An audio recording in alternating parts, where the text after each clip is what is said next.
The distress signal had been broadcasting for 6 months. 6 months of desperate pleas echoing across the void, reaching every major civilized world in the galaxy. The message was simple, heartbreaking, and, apparently, ignorable. This is the Keth colony ship Wandering Star. We are stranded in the Zephyr system. Our engines have failed. Our life support is failing. We have 8,000 civilians aboard, including 2,000 younglings. Please, anyone who receives this message, we need immediate assistance. We have food for maybe 3 more months. Please help us. Captain Sarah Chen of the human cargo vessel Defiant had listened to that message replay 17 times during her approach to the nearby Arcturus station. Each repetition made her jaw clench tighter. The Keth were a peaceful species, tall and graceful with silver fur and large amber eyes. They were traders and artists, not warriors. They posed no threat to anyone. "Ma'am, we're receiving docking clearance from Arcturus Control," reported Lieutenant Rodriguez from the communications station. "Acknowledged. Take us in, Rodriguez." Sarah stood from her captain's chair and straightened her uniform. The Defiant wasn't much to look at, a 20-year-old cargo hauler with more patches than original hull plating, but she was solid and her crew was reliable. As they docked, Sarah could see the massive shapes of other vessels in the station's bays. Sleek Veltharian cruisers with their characteristic blue hulls. The organic curves of Zenthari bioships. Even a few of the crystalline constructs that the mysterious ethereals preferred. Representatives from a dozen major galactic civilizations were here for the monthly trade summit. Sarah made her way to the station's main conference hall, where she knew the summit was taking place. The circular chamber buzzed with conversation in a dozen different languages, translation devices working overtime to facilitate communication between species that had evolved on worlds thousands of light-years apart. At the center of the room stood Ambassador Veltar, a Keth representative with graying fur and tired eyes. He was speaking to a group of delegates, his voice carrying the strain of months of feudal diplomacy. "Honored delegates, I implore you once more. The Wandering Star carries 8,000 of my people. They are innocent civilians, families who were simply seeking a new home among the stars. The ship's quantum drive suffered a cascade failure. They cannot repair it with the resources they have. They need rescue, and they need it soon." A tall, blue-skinned Veltharian delegate stepped forward, her translator collar flickering as she spoke. "Ambassador Veltar, the Veltharian Confederacy sympathizes deeply with your people's plight. However, the Zephyr system falls within what the Hegarch Dominion considers their sphere of influence. Any rescue mission could be interpreted as an act of aggression."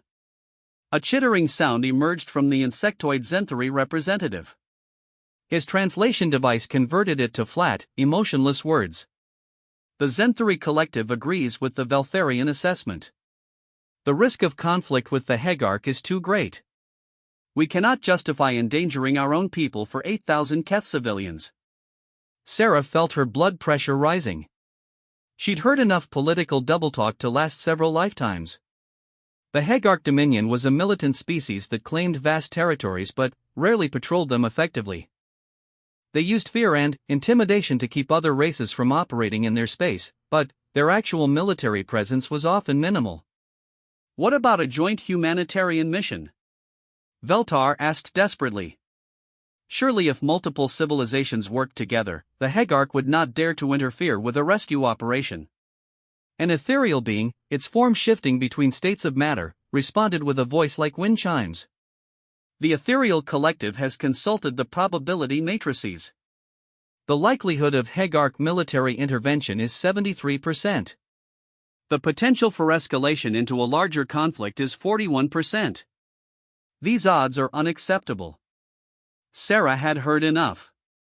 She pushed through the crowd of delegates, ignoring the startled looks as the only human in the room made her way to the center of the circle. "Excuse me, Ambassador Veltar," she said, her voice cutting through the diplomatic chatter. "Captain Sarah Chen, representing the Earth Merchant Marine." The Keth ambassador turned to her with surprise and a flicker of hope. "Captain Chen? I was not aware that humanity had representation at this summit." "We don't, officially. I'm here on a cargo run. But, I've been listening to your people's distress signal for the past 3 days, and I've just heard enough excuses to choke a space whale. The Veltharian delegate stepped forward, her tone condescending. Captain, while we appreciate your passion, this is a matter for established galactic powers to handle. Humanity lacks the resources and influence to dash to what? To give a damn about 8,000 people who are going to die if nobody helps them? Sarah's voice rose, and she could feel every translator in the room working overtime. You're also worried about offending the Hegarch that you're willing to let an entire colony ship full of civilians starve to death. The Zenthari delegate's antennae twitched in what Sarah had learned was their equivalent of a dismissive shrug. The galaxy is harsh, Captain. Not every tragedy can be prevented. Sometimes difficult decisions must be made for the greater good. Whose greater good? Yours? Because sitting here trading excuses while people die doesn't seem like it's serving anyone's good. Sarah turned back to Veltar. Ambassador, what exactly does your ship need? Veltar's ears perked up slightly. The quantum drive's primary motivator assembly has suffered a complete failure. We would need a replacement unit rated for a ship of the Wandering Star's mass, approximately 6 million metric tons. Additionally, our life support systems are operating at 30% efficiency due to failing atmospheric processors. And, he hesitated, we estimate that with strict rationing, our food supplies will last perhaps another 2.5 months. Sarah ran quick calculations in her head. How many ships would it take to evacuate everyone if the drive can't be repaired? At least 40 vessels of cruiser class or larger. The Keth cannot survive in most standard atmospheric mixtures, and our younglings require specialized environmental conditions. The ethereal being's form shifted to a darker hue. Captain Chen, surely you understand the impossibility of what you're suggesting. Even if humanity possessed 40 cruiser-class vessels, which we doubt, the logistical complexity of such an evacuation would be staggering. Sarah smiled grimly. You're right, we don't have 40 cruisers. But, we've got something better. We've got stubbornness, and we've got about 12 hours before my cargo hold gets filled with useless trade goods instead of emergency supplies. She pulled out her personal communicator and opened a channel to her ship. Rodriguez, patch me through to Earth Command. Priority 1 emergency channel. Captain, the Veltharian delegate said, her tone almost pitying, Earth Command has no authority in this sector of space. Your government cannot simply authorize dash, ma'am? Rodriguez's voice crackled over the calm. Rodriguez, I need you to send a message to Admiral Mitchell at Earth Fleet Command. Tell her we've got 8,000 Keth civilians stranded in the Zephyr system, and every other race in the galaxy has suddenly developed a case of selective blindness. Ask her if she's got any ships in the area that might be interested in a little unauthorized humanitarian mission. The assembled delegates began murmuring among themselves, their translators creating a cacophony of overlapping voices. Sarah caught fragments of conversation, reckless, impossible, humans always overestimate their capabilities. Veltar stepped closer to Sarah, his amber eyes wide. Captain, I deeply appreciate your sentiment, but your people's merchant marine cannot possibly mount a rescue operation of this magnitude. The Wandering Star is a massive vessel, and the Hegarch patrol patterns in that system. Ambassador, with respect, you don't know much about humans. Sarah's communicator chirped, and she held up a finger. Rodriguez? Ma'am, Admiral Mitchell's response just came through. Quote, tell Captain Chen that Task Force 7 is currently conducting training exercises in the Beta Centauri sector, approximately 18 hours from Zephyr at maximum burn. If she can provide detailed intelligence on the situation, including Hegarch patrol schedules and the exact nature of the mechanical failures, the Admiral might consider extending those training exercises into previously unexplored areas of space. End quote. A hush fell over the conference hall. The Zenthari delegate's antennae began twitching rapidly, and the ethereal being's form flickered with what Sarah had learned indicated surprise or distress. Sarah grinned. Rodriguez, tell the Admiral that intelligence is being gathered as we speak. And ask her to pass along a message to Task Force 7, pack extra rations and engineering supplies. We've got some new friends to pick up. She turned back to the assembled delegates, her expression serious. Here's the thing, everyone. While you've been sitting here debating probabilities and political implications for the past 6 months, 8,000 people have been slowly dying in the cold and dark. In 18 hours, that's going to stop. The Veltharian delegate's blue skin had taken on a distinctly darker hue. Captain Chen, you cannot simply ignore established diplomatic protocols. The Hegarc Dominion has legitimate territorial claims. The Hegarc Dominion can kiss my exhaust trail, Sarah said flatly. I've dealt with their patrols before. They're bullies who prey on single ships and small convoys. They've never faced a human battle group, and I'm betting they're not going to start today. Ambassador Veltar's hands were trembling slightly. Captain, you would truly risk this for my people? Humans barely know the Cath. We have no formal alliance, no trade agreements of significance. Why would your people endanger themselves for strangers? Sarah looked around the room at all the sophisticated, advanced civilizations represented there. Races that had been traveling the stars for millennia, with technologies that made human engineering look primitive, with vast fleets and incredible resources. All of them too afraid or too calculating to help. Because, Ambassador, sometimes the right thing to do is also the simple thing to do. People are in trouble, they need help, we can provide that help. Everything else is just noise. The Zenthari representative chittered something that the translator rendered as, your species' tendency toward irrational heroics will be your downfall, humans. The galaxy does not reward such naive idealism. Maybe not, Sarah admitted. But, it sure as hell doesn't reward cowardice either. She turned back to Veltar. Ambassador, I need everything your people know about the Wandering Star's condition, the local space conditions, and any intelligence you have on Hegarc patrol patterns. My crew and Task Force 7 will need every advantage we can get. Veltar's amber eyes were shining with unshed tears.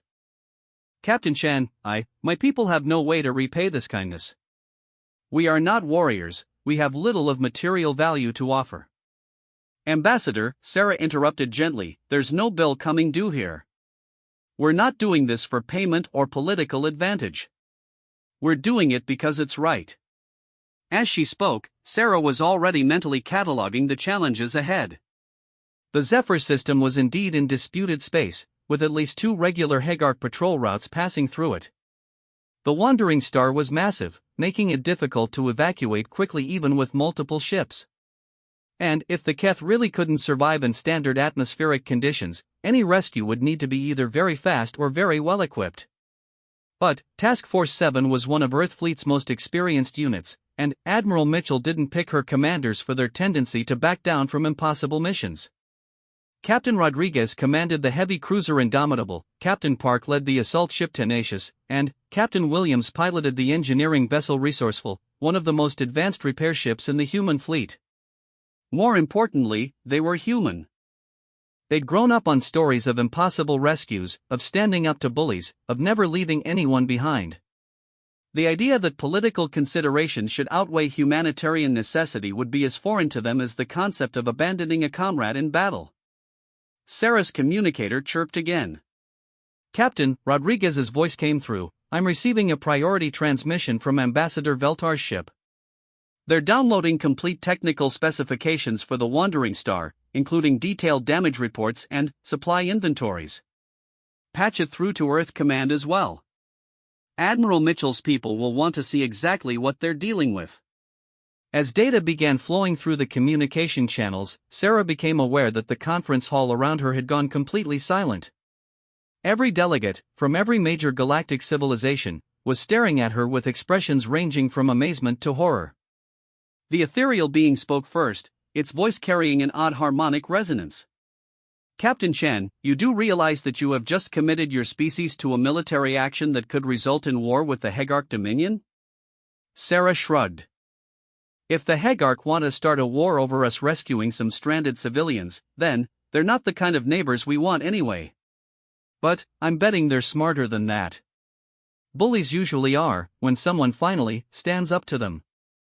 The Veltharian delegate stepped forward, her expression troubled.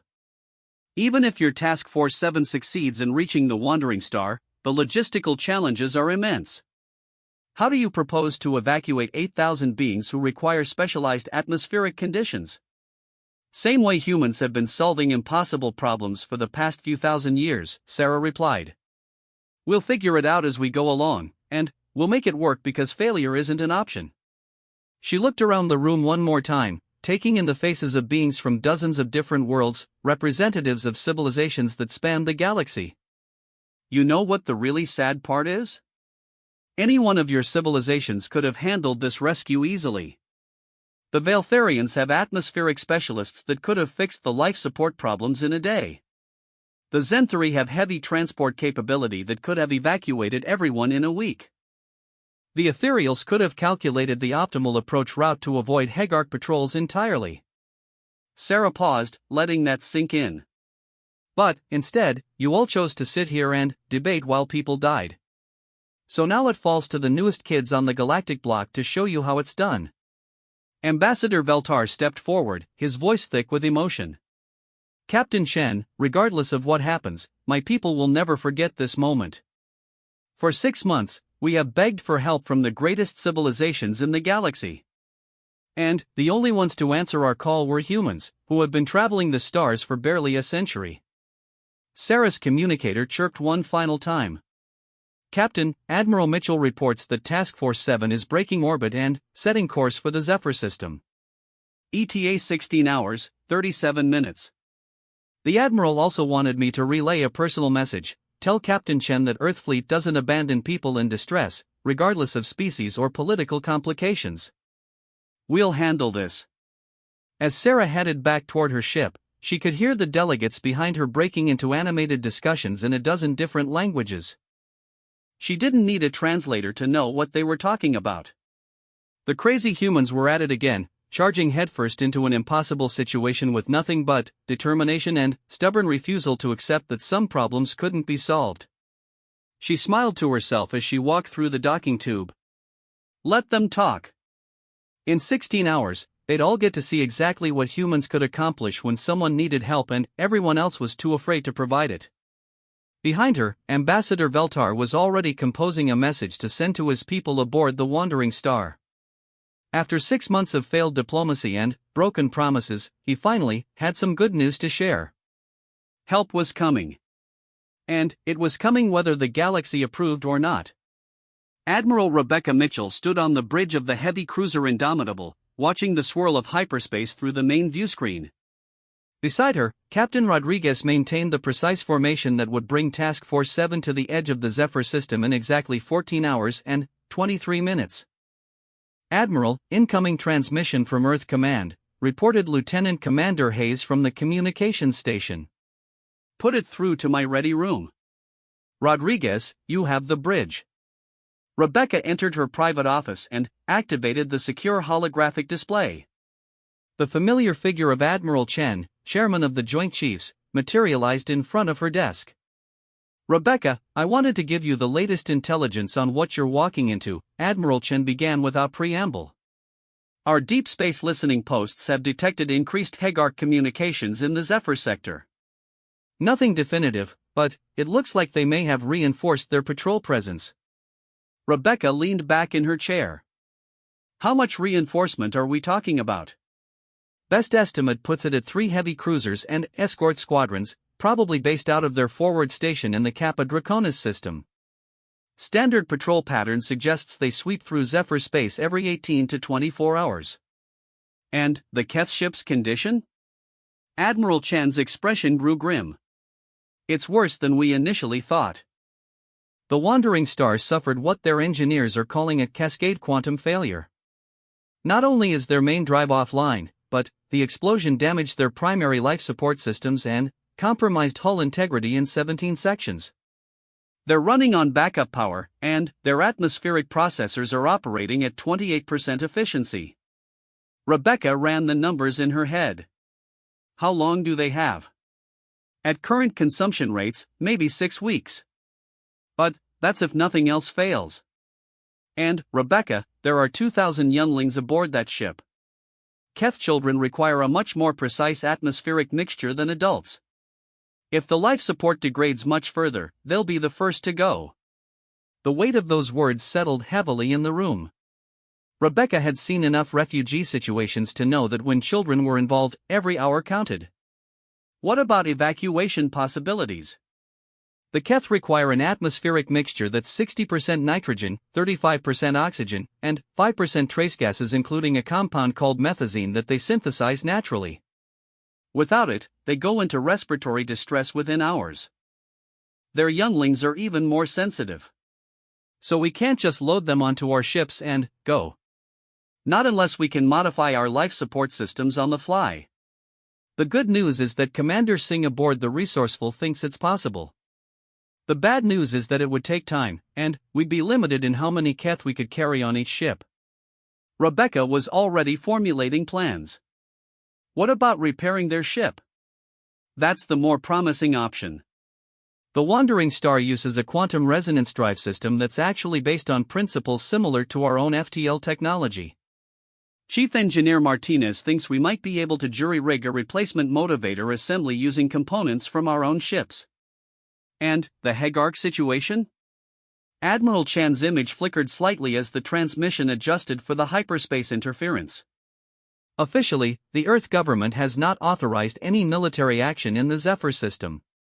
Unofficially, if a routine training exercise happened to encounter civilians in distress, well, the Earth Merchant Marine Code requires any vessel to render assistance regardless of political complications. Rebecca smiled grimly. She'd been through this dance before. Understood, sir. Task Force 7 will continue its scheduled training exercises. If we happen to encounter any technical challenges that require creative problem solving, we'll handle it appropriately. Rebecca, be careful out there. Intelligence suggests the Hegark are looking for any excuse to test humanity's resolve. They've been probing our outer colonies for the past 6 months, testing response times and fleet deployments. This could be exactly what they're waiting for. Then, they're about to learn something about human resolve that they won't like. Rebecca stood up, her jaw set with determination. Sir, permission to ask a question off the record? Granted. Why are we the only ones willing to help these people? I've read the intelligence reports on the other galactic civilizations. The Valtharians alone have enough ships in this sector to evacuate the entire Keth population in a day. Admiral Chen was quiet for a moment.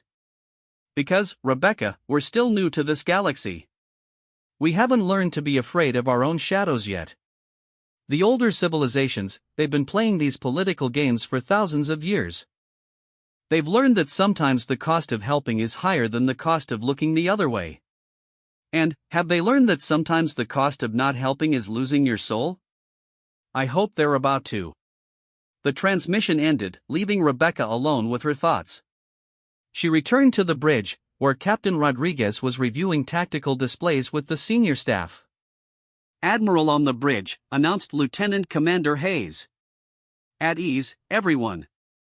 Rodriguez, what's our status? All ships maintaining formation and schedule. The Tenacious reports some minor sensor fluctuations, but nothing that affects operational capability. The Resourceful has been running continuous engineering simulations based on the Keth ship specifications. Rebecca moved to the tactical display, studying the three-dimensional representation of the Zephyr system. What do we know about Hegark patrol patterns? Lieutenant Commander Torres, the tactical officer, highlighted several routes through the system. Based on communication intercepts and gravitational wake analysis, they're running a standard 3-ship patrol every 22 hours. The pattern suggests they're more interested in deterring traffic than actually engaging potential threats. Translation: they're bullies who prefer easy targets. That would be my assessment, Admiral. Captain Park's voice came through the intercom from the assault ship Tenacious.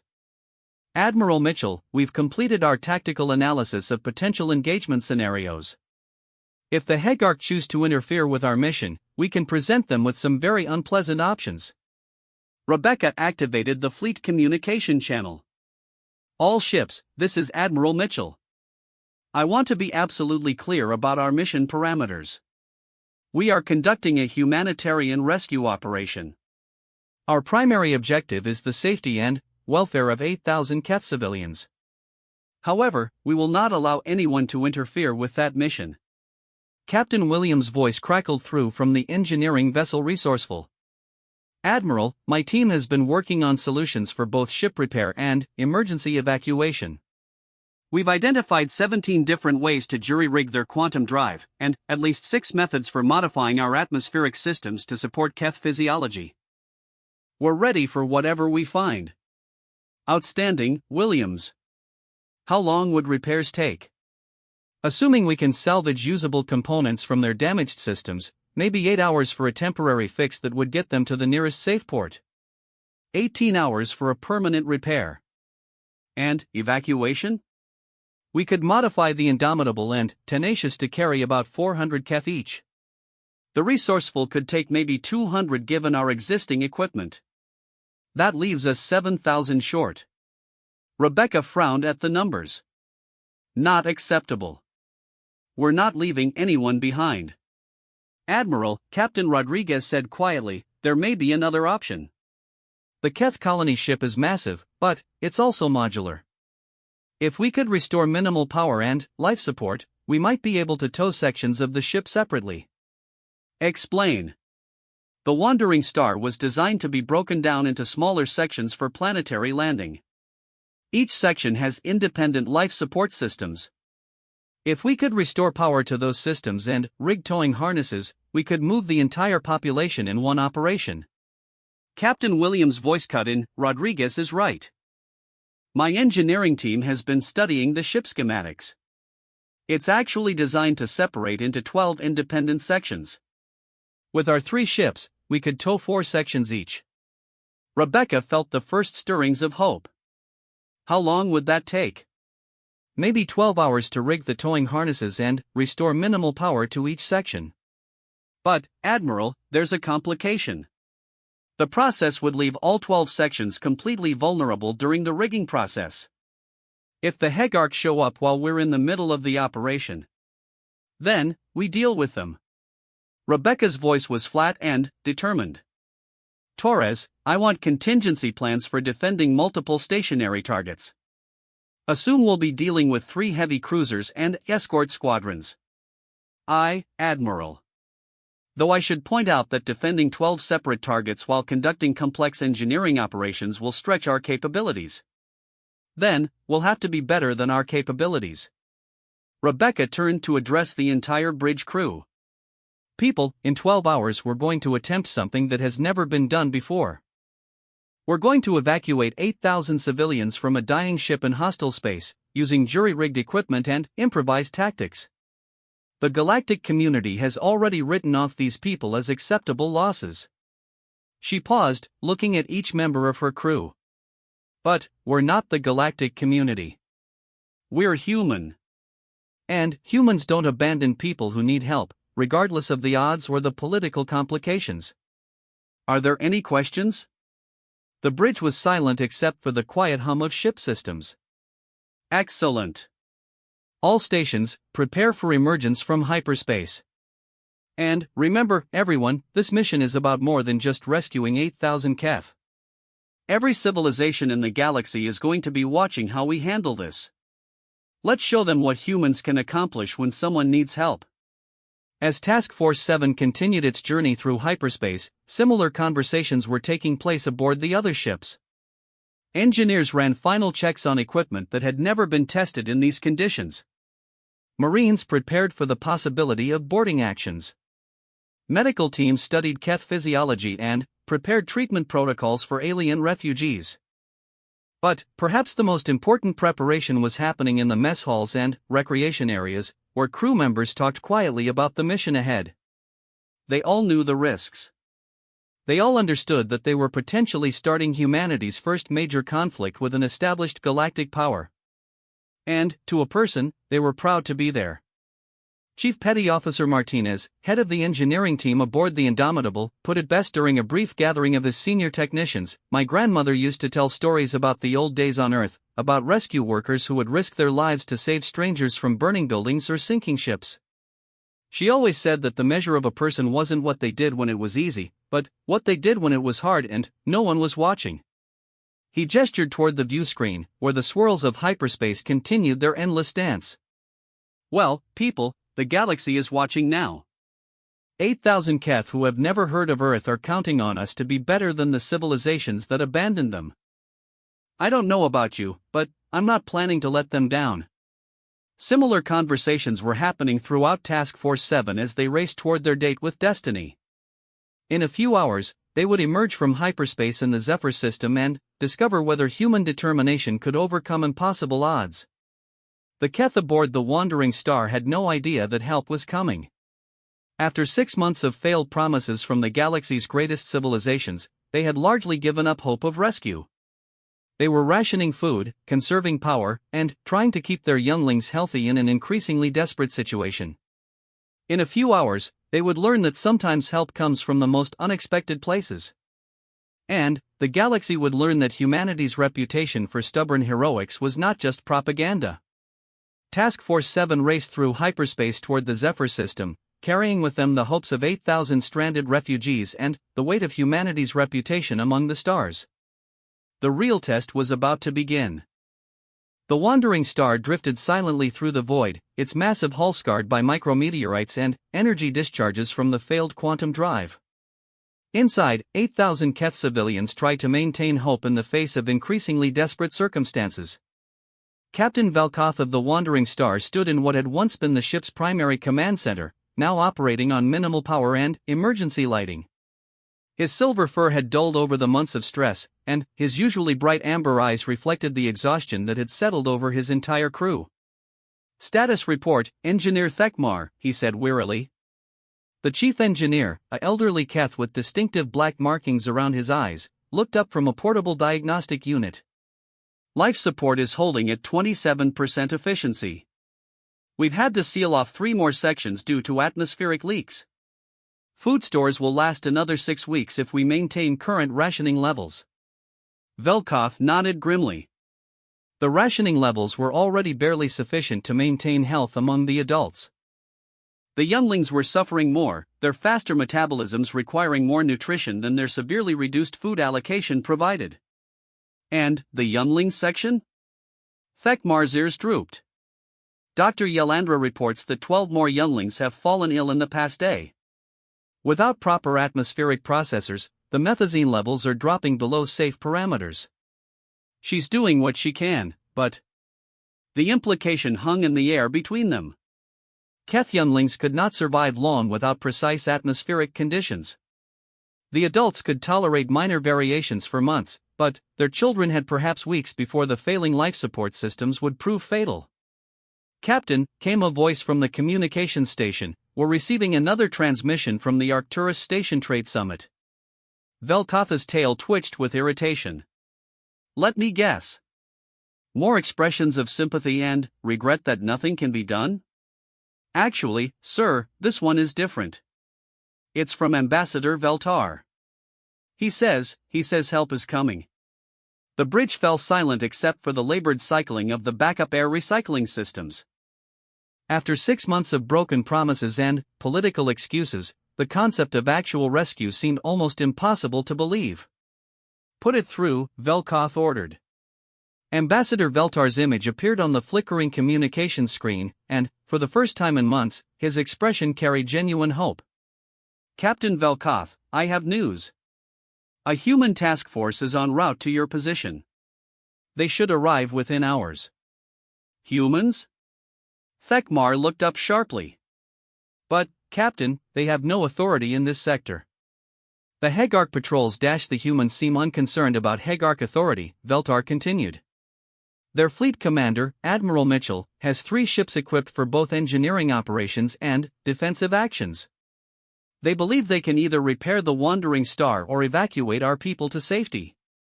Velkoth felt a strange mixture of hope and disbelief. "Ambassador, with all respect, humans have been traveling the stars for less than a century. How can they succeed where the Veltharians, the Zenthari, and all the other major powers have failed?" Veltar's ears perked up slightly, a gesture that among the Keth indicated either amusement or determination. "Because, Captain, they haven't failed. They simply chose not to try. The humans, it seems, have a different perspective on what constitutes acceptable risk when lives are at stake. Before Velkoth could respond, the ship's sensor operator called out from his station. "Captain, I'm detecting gravitational disturbances at the edge of the system. 3 large vessels dropping out of hyperspace." "Hegark Patrol?" asked Thekmar, his voice tight with concern. "Negative, sir. The sensor signatures are unfamiliar.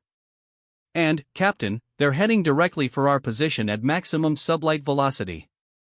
Velkoth moved to the sensor station and studied the display. 3 ships, moving in tight formation with the kind of precision that spoke of military training and experience. As they drew closer, the Wandering Star's damaged sensors began to resolve more detail. "Those are human ships," breathed the sensor operator. "I'm reading weapon signatures, but also heavy engineering equipment. And, Captain, they're broadcasting on our emergency frequency." "Put it through." The main screen flickered, and, suddenly, the bridge of the Wandering Star was looking at the command deck of a human vessel. A human female in a crisp military uniform looked back at them with steady, determined eyes. "Wandering Star, this is Admiral Rebecca Mitchell of the Earth Fleet vessel Indomitable. We received word that you folks might need some assistance." Velkoth found himself momentarily speechless. After months of diplomatic delays and political excuses, the matter-of-fact directness of the human admiral was almost shocking. "Admiral Mitchell, I am Captain Velkoth. Yes, we are in desperate need of assistance.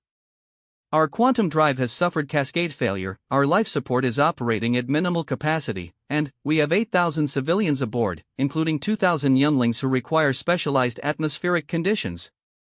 Admiral Mitchell nodded. "We've reviewed the technical specifications your ambassador provided. My engineering teams have identified several possible solutions. Captain Williams aboard our engineering vessel believes we can either jury-rig repairs to your quantum drive or modify your ship's sections for individual towing." "Individual towing?" Thekmar stepped forward, his ears raised in surprise. "Admiral, the Wandering Star masses over 6 million metric tons. Even if it could be separated into sections, the engineering challenges Chief Engineer, I'm Admiral Mitchell. My Chief Engineer Williams has assured me that difficult and impossible are 2 different categories, and this falls into the difficult column. We're going to make it work." Velkoth felt something he had almost forgotten over the past months: hope. Real, tangible hope based not on political promises but on the calm confidence of professionals who had already studied the problem and identified solutions. "Admiral, I must warn you. This system is patrolled by the Hegark Dominion. They consider any military presence in this area to be an act of aggression. Your ships could be in danger." Admiral Mitchell's expression didn't change. "Captain, we appreciate the warning. However, Earthfleet policy is clear: we don't abandon people in distress because someone else might object to us helping. If the Hegark have an issue with humanitarian rescue operations, they're welcome to discuss it with our defensive systems." On the Indomitable's bridge, Lieutenant Commander Torres called out, "Admiral, long-range sensors are detecting another ship entering the system. Single vessel, heavy cruiser configuration, bearing the energy signature of Hegark design."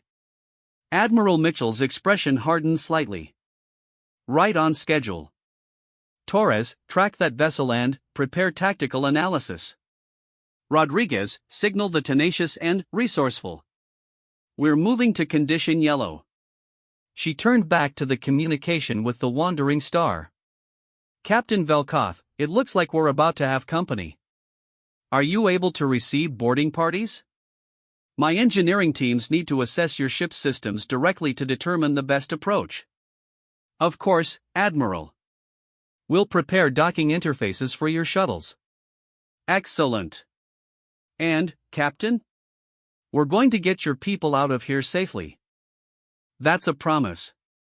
As the communication channel closed, Velkoth found himself looking around at his bridge crew with something approaching amazement. In less than 5 minutes, the humans had accomplished more concrete planning than 6 months of diplomatic negotiations with the galaxy's supposedly superior civilizations. "Thekmar, prepare engineering reports for the human teams."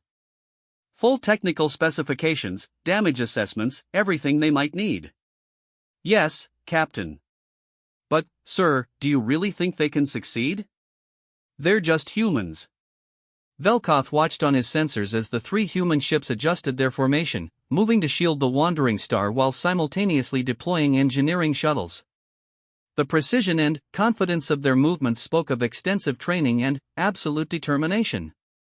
Thekmar, I've spent the past 6 months listening to some of the galaxy's most advanced civilizations explain why rescuing us was impossible. Political complications, territorial disputes, logistical challenges, unacceptable risks. The humans have been here for less than an hour, and they're already deploying solution teams. He turned to face his chief engineer directly. Maybe the question isn't whether humans are advanced enough to help us. Maybe the question is whether the rest of the galaxy has become too advanced to care. Meanwhile, aboard the approaching Hagar cruiser Dominator, Captain Throckgar was studying his own sensor displays with growing irritation. 3 unknown ships had appeared in what the Hagar considered their territory, and they were clearly conducting operations around the stranded Keth vessel that had been broadcasting distress signals for months. Communications Officer Groktel, open a channel to the unknown vessels. Demand identification and explanation for their presence in Hagar space. The insectoid communications officer's mandibles clicked rapidly as he worked his console. Channel open, Captain. Unknown vessels, this is Captain Throckgar of the Hagar vessel Dominator. You are operating without authorization in Hagar territorial space. Identify yourselves immediately and explain your presence here. The response came quickly, transmitted from the lead human ship. Admiral Mitchell's image appeared on the Dominator's main screen, and Throckgar found himself looking at a species he had heard of but never encountered directly. Captain Throckgar, this is Admiral Rebecca Mitchell of the Earth Fleet. We are conducting humanitarian rescue operations for civilians in distress. Our presence here is authorized under the galactic rescue protocols established by the Centauri Accords. Throckgar's reptilian features twisted into what humans would recognize as a sneer. The Centauri Accords have no authority in Hagar space, human. These are our territories, claimed by right of conquest and defended by our fleets. You will withdraw immediately or face the consequences. Admiral Mitchell's expression remained completely calm. Captain, I'm afraid we have a different understanding of the situation. The Galactic Rescue Protocols supersede territorial claims when civilian lives are at stake. We will continue our rescue operations. If you choose to interfere with those operations, you'll discover that Earth Fleet takes humanitarian law very seriously. You dare to threaten me, human? This is a Hagar heavy cruiser with full weapons loadout. Your 3 small ships are no match for our firepower.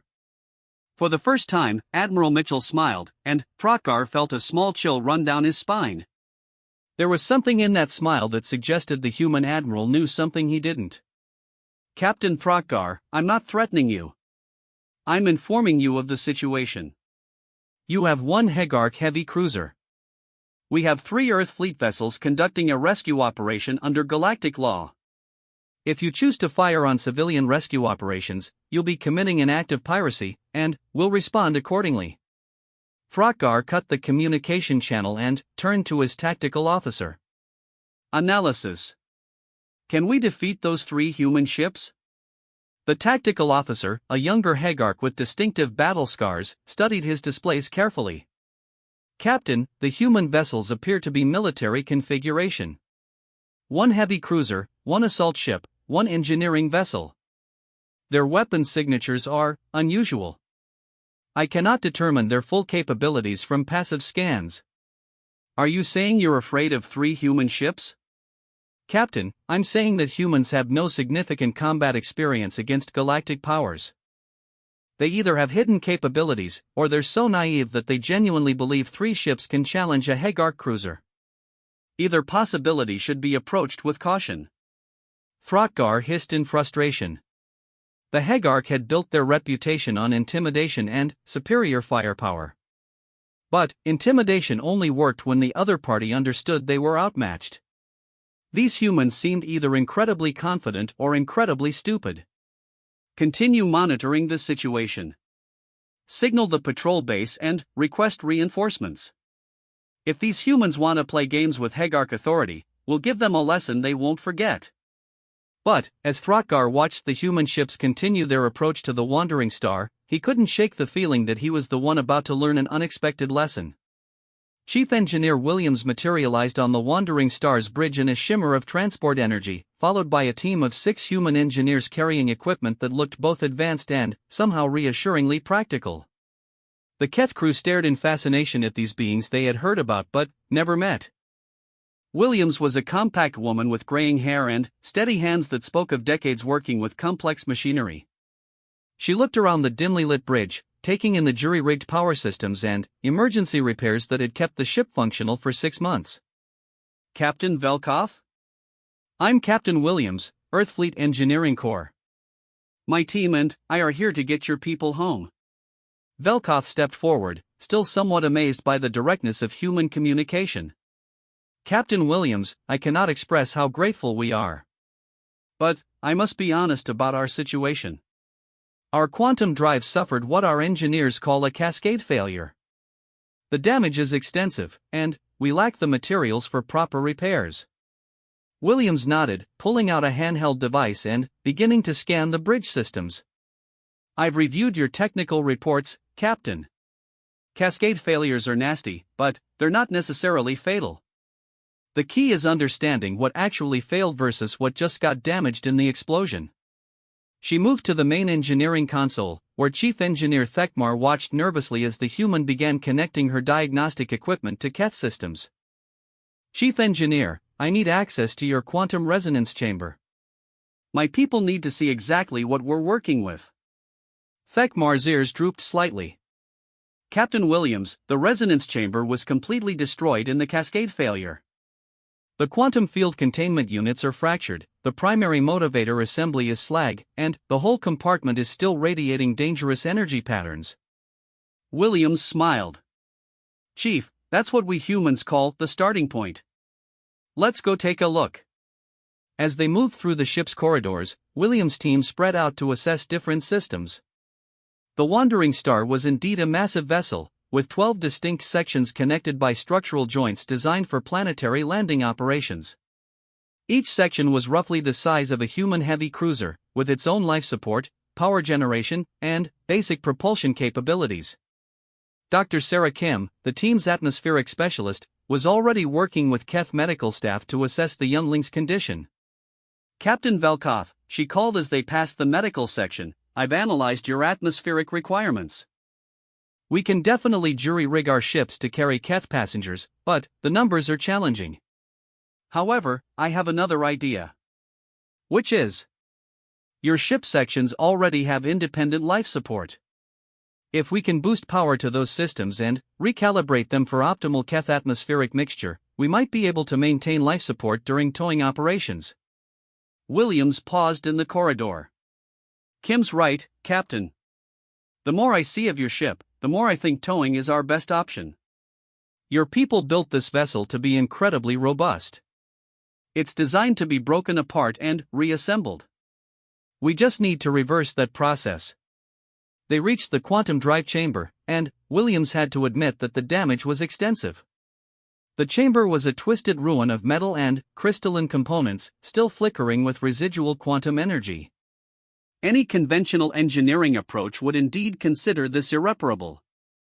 Thekmar, show me your parts inventory. Everything you have, even components that aren't designed for drive systems. The Keth engineer led them to the ship's storage bays, where thousands of components were organized in precise rows. Williams and her team began pulling items seemingly at random, scanning them with handheld devices and making notes on portable computers. Captain, said Lieutenant Chen, one of Williams' engineering specialists, I think I see what you're planning. It's crazy, but it might work. Explain it to our hosts, Chen. Lieutenant Chen turned to the Keth engineers. Your quantum drive used a crystalline matrix to focus the quantum field, right? Well, that matrix is destroyed. But you have atmospheric processors that use similar crystalline focusing arrays.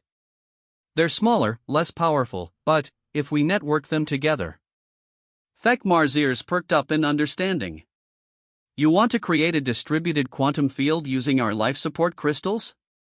Exactly. It won't be as efficient as your original drive, but it should generate enough quantum resonance to achieve basic FTL capability. Just enough to get you to the nearest safe port. Williams nodded approvingly. The downside is that this jury rig will take about 18 hours to complete, and we'll need to completely recalibrate your power distribution systems. During that time, your ship will be completely vulnerable. Captain Velkov considered this.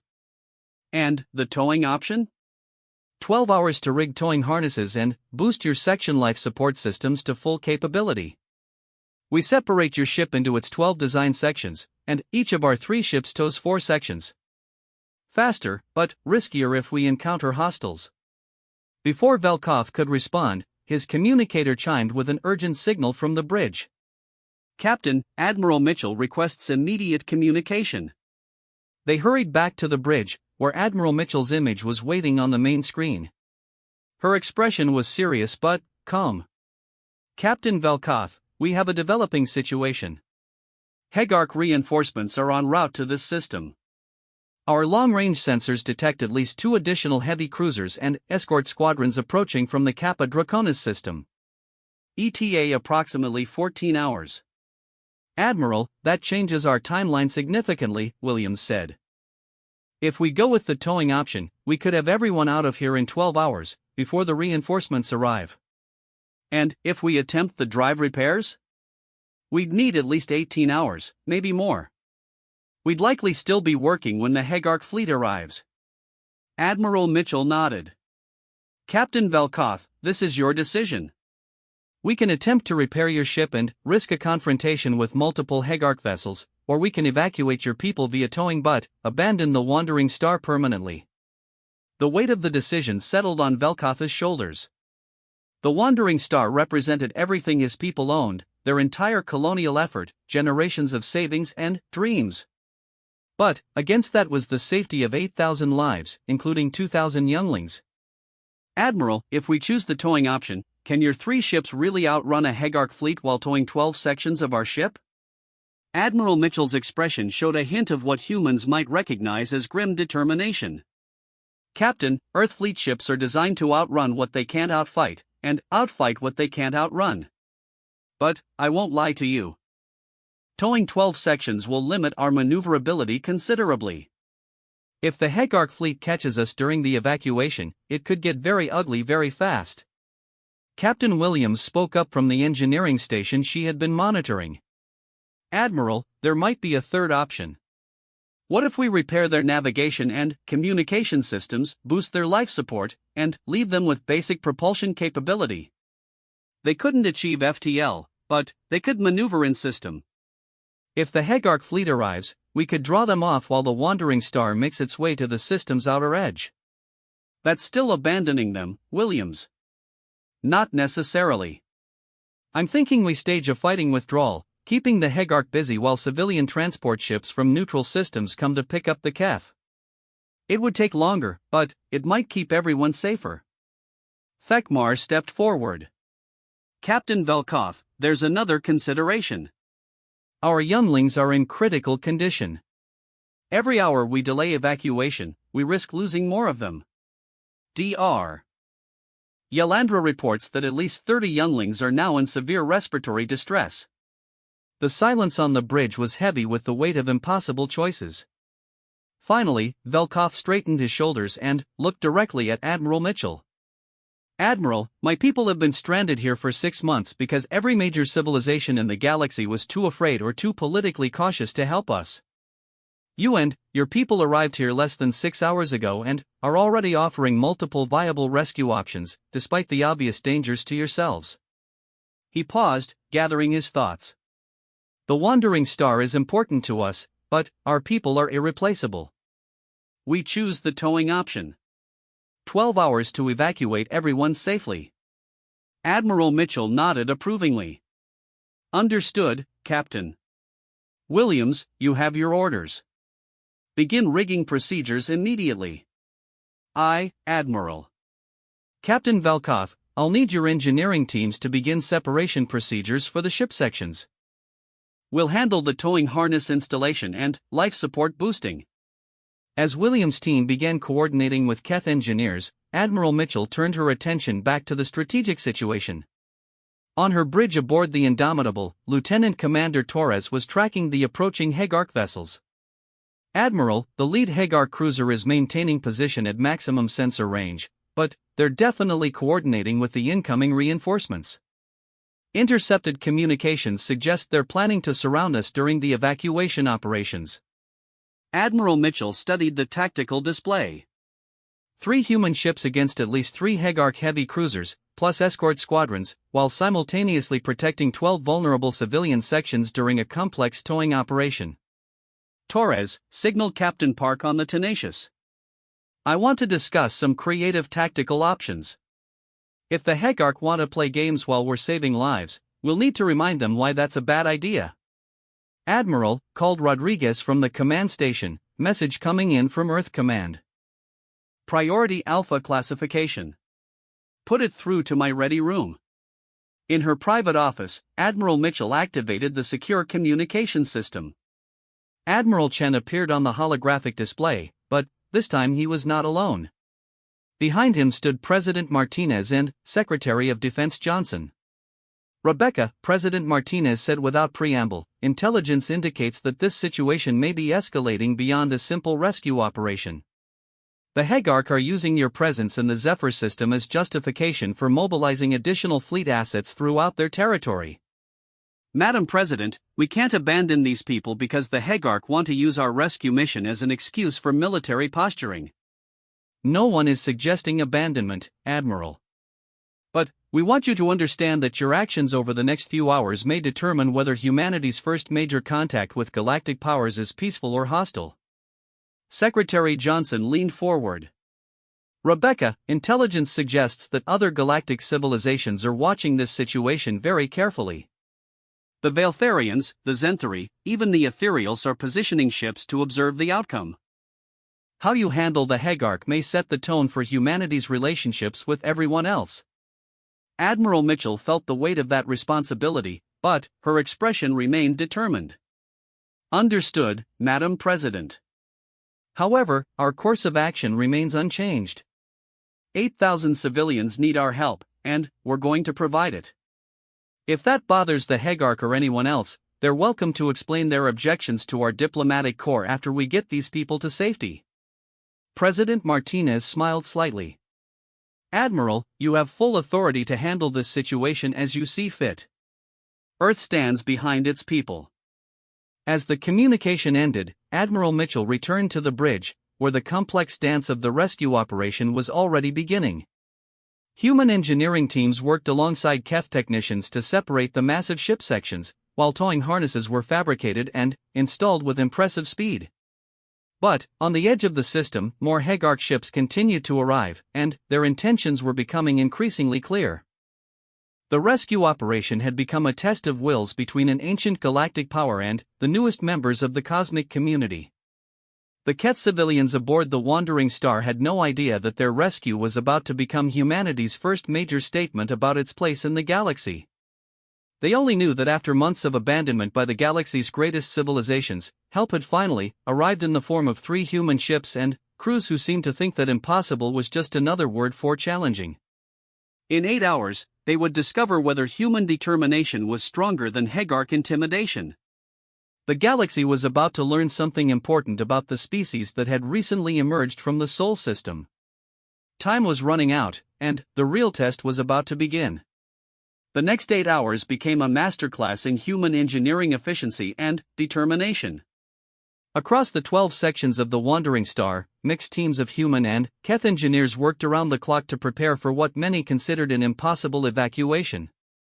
Chief Engineer Williams had established her command post in the central hub of the Wandering Star, coordinating the separation of sections that had been designed to be broken apart but had never actually undergone the process in space. Around her, holographic displays showed the progress of dozens of simultaneous operations. Section 7 life support boosted to 110% capacity, reported Lieutenant Chen. Atmospheric mixture optimized for Keth physiology, with special attention to younglings' requirements. Section 4 Towing Harness Installation Complete. Stress analysis shows green across all attachment points. Section 9 Power coupling separation in progress. Estimate 20 minutes to completion. Williams monitored each report while simultaneously coordinating with the engineering teams aboard all 3 human ships. The Resourceful had become a mobile fabrication facility, manufacturing towing cables with tensile strength ratings that exceeded anything in standard Earth fleet inventory. Captain Williams called Dr. Kim from the medical section. "I've got good news. We've managed to stabilize the atmospheric conditions for the younglings. The boosted life support systems are working better than expected. All 2,000 younglings are now in stable condition." For the first time in hours, Williams allowed herself a small smile. "Outstanding work, Kim. Velkoff, how are your people handling the separation process?" Captain Velkoff, who had not left the engineering hub for the past 6 hours, looked exhausted but determined. "My engineers report successful separation of 8 sections. Sections 9 through 12 require another 2 hours, but we remain on schedule."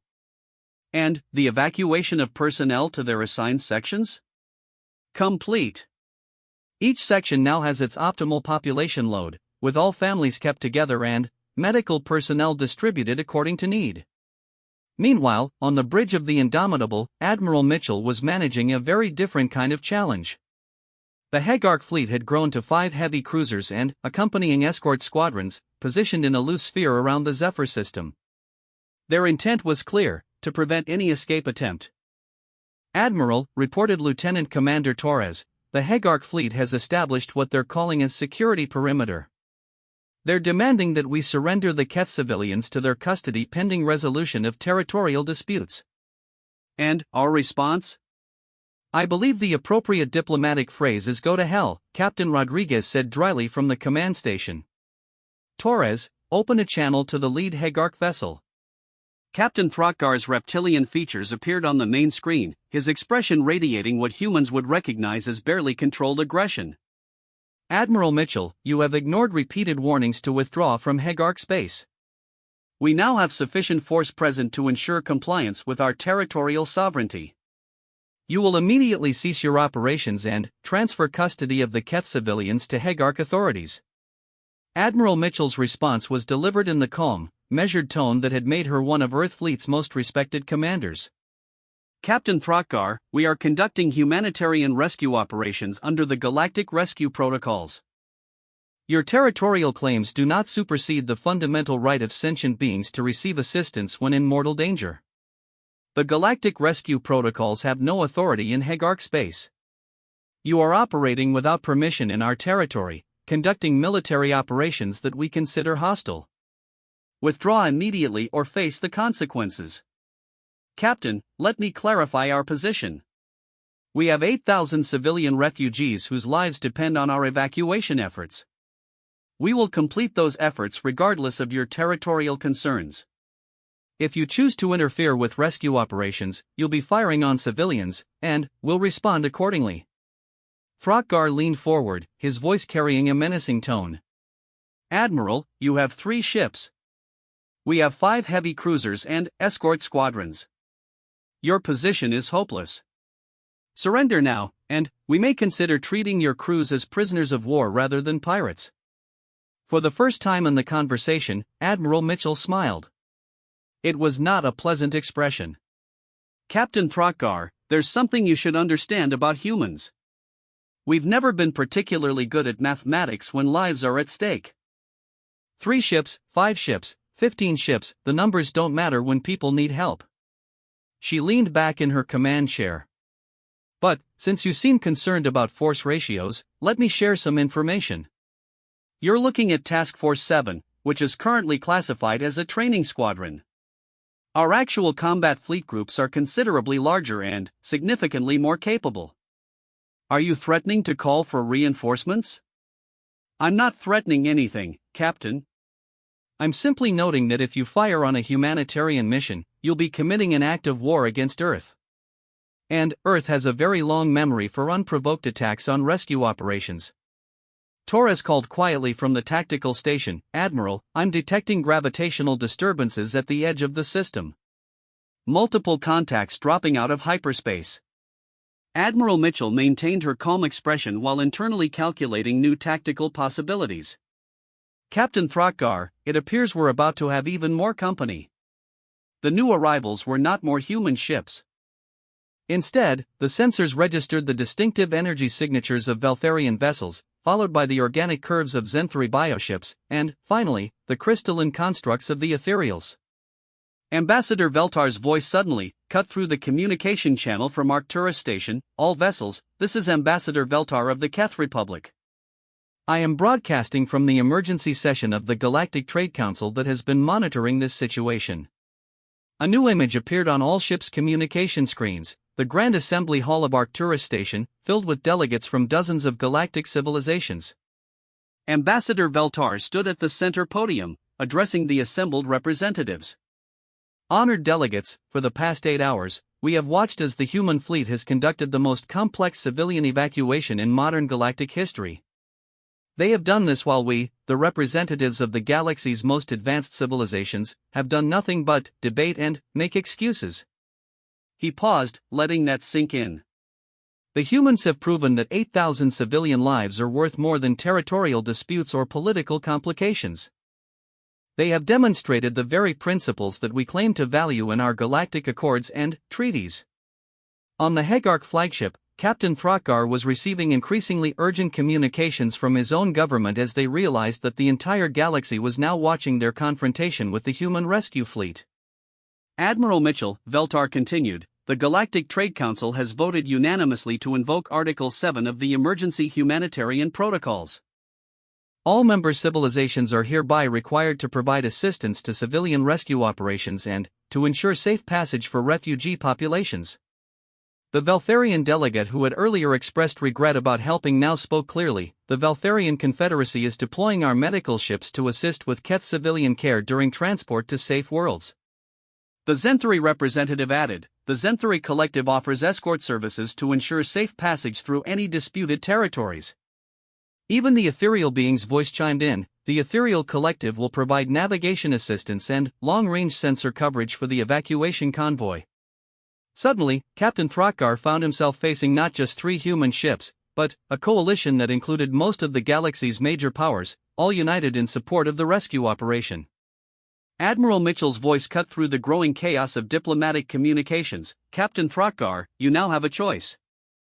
You can be remembered as the commander who fired on a humanitarian mission supported by the entire galactic community, or you can stand aside and let us complete our work.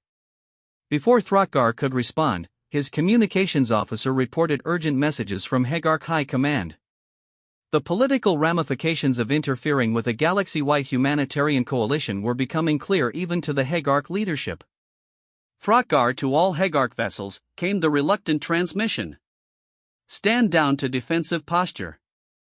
Do not interfere with the evacuation operations. The tension on every bridge could be felt through the communication channels. After hours of careful positioning and intimidation, the Hegark fleet was backing down in the face of united galactic opposition to their territorial claims. Admiral Mitchell, came Captain Williams' voice from the Wandering Star, final separation complete. All 12 sections are ready for towing operations. Life support is green across all sections, and civilian populations are secured. Outstanding, Williams. Begin towing operations immediately. What followed was a sight that would be remembered throughout galactic history. 3 human ships, each towing 4 massive sections of the Keth colony vessel, began their careful journey out of the Zephyr system. The sections moved in perfect formation, connected by impossibly strong towing cables that represented some of the finest emergency engineering ever accomplished in space. Around them, Veltharian medical ships took up escort positions, ready to provide assistance if any of the Keth civilians required emergency care. Zenthri bioships formed a protective perimeter, their living hulls bristling with defensive systems. Ethereal constructs provided long-range sensor coverage, ensuring that no hostile forces could approach the convoy without detection. The Hegark fleet maintained their positions but offered no interference as the massive evacuation convoy began its journey toward safe harbors. Admiral, reported Rodriguez, I'm receiving a personal message from Captain Velkoth aboard Section 1. The image of the Keth captain appeared on the screen, and his expression showed emotions that humans could recognize even across species lines: gratitude, amazement, and profound relief. Admiral Mitchell, my people have no adequate words to express our gratitude.